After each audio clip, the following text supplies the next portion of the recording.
In other business news now, the Association for Savings and Investment South Africa has sought to highlight a growing concern over criminals seeing the insurance sector as a highly lucrative target. This stems from rising cases of premeditated murder to benefit from an insurance payout. ASISA has detailed that out of 4,139 insurance fraud cases reported in 2023, 14 are related to the involvement of a beneficiary in the insured's death. The organization's Forensic Standing Committee convener, Jean van Niekerk, discusses this with us. Thank you so much for your time and patience, Jean. How much of an impact is this having on industry, given, the popular case of Rosemary Ndlovu and that conviction, along with the recent case of another individual in Limpopo?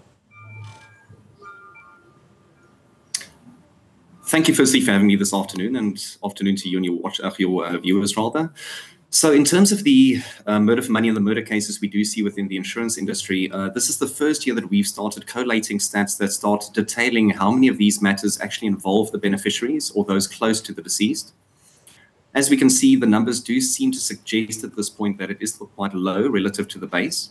But we must also acknowledge that majority of the cases that are surfacing within the media have taken the painstaking work of the forensic divisions within the life insurance company many months before they reach these stages of conviction. Certainly something that we want to keep an eye out for, and the industry is taking this seriously in the construct of some working groups that are starting to unpack how we can even better combat these types of crimes. I'm glad you raised the latter part, because I'm meant to be asking about how then this is an indicator that life companies as well as authorities are pouncing on these matters with speed as well as the skill that is required to curb the crime.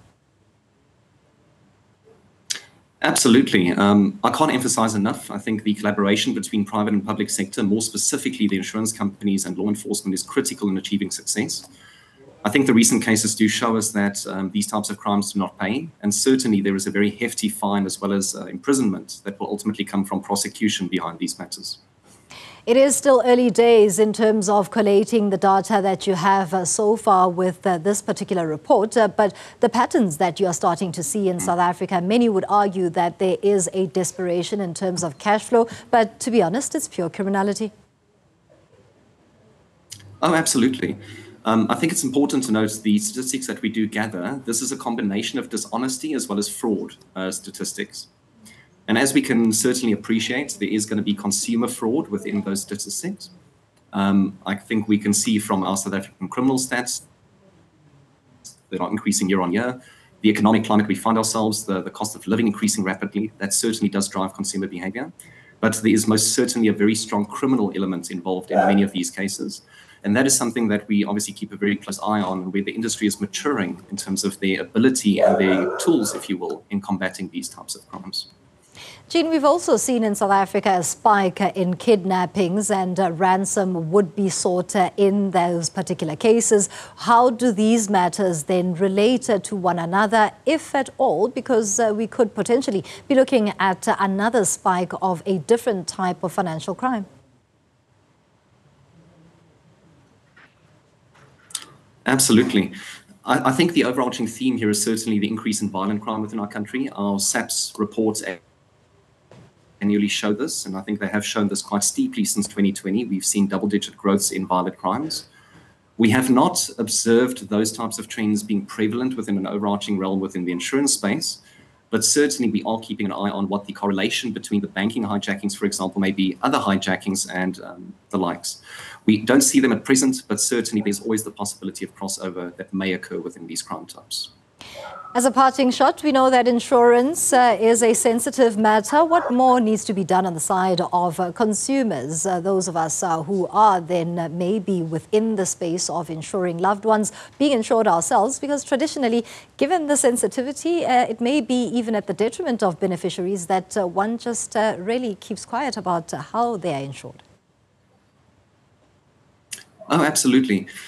I think consumers need to be aware of the matters, or the means rather, of how to report insurance crime. So if you Google the insurance fraud hotline in South Africa, you can very easily gain access to a point where you can report suspected fraud, despite the fact that you may not know where the fraud may be occurring, which insurance company, for example.